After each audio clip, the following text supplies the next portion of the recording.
Assalamualaikum warahmatullahi wabarakatuh. Selamat siang, saya Tobiin Abdul Muluk, mahasiswa Manajemen Pendidikan Islam. Video ini dibuat sebagai tugas mata kuliah Manajemen Kompleks semester 4 Manajemen Pendidikan Islam Universitas Islam Negeri Siber Syekh Nurjati Cirebon.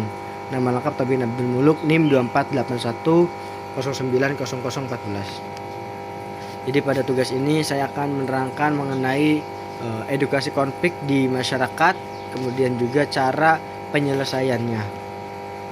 Baik, kita berbicara mengenai konflik. Konflik itu bisa diartikan sebagai fenomena sosial yang tidak dapat dipisahkan dari kehidupan masyarakat.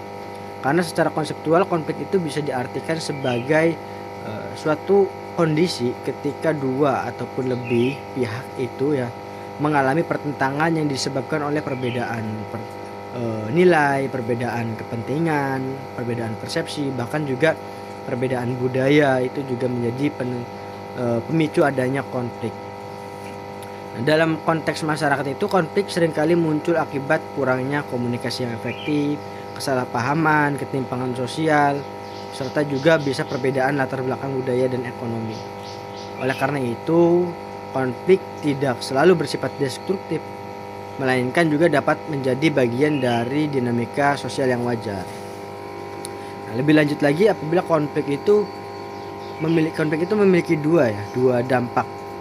Jadi ada dampak positif dan ada dampak negatif.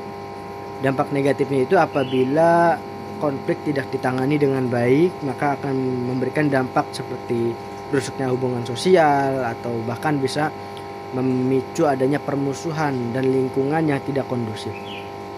Tetapi apabila konflik itu dikelola dengan baik, konflik juga bisa memberikan dampak positif seperti mendorong terciptanya inovasi, memperkuat hubungan melalui pemahaman yang lebih mendalam, atau mungkin juga bisa membuka ruang dialog yang konstruktif antar individu ataupun kelompok yang bertentangan tadi.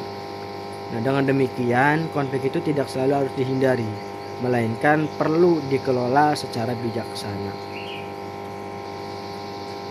Dalam kehidupan sehari-hari itu konflik dapat terjadi berbagai bentuk, termasuk konflik antar individu di lingkungan masyarakat, misalnya perselisihan antar tetangga akibat kebisingan ataupun perbedaan kebiasaan.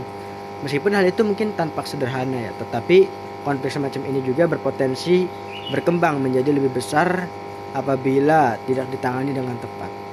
Hal ini itu menunjukkan bahwa setiap konflik itu sekecil apapun pasti memerlukan perhatian dan pendekatan penyelesaian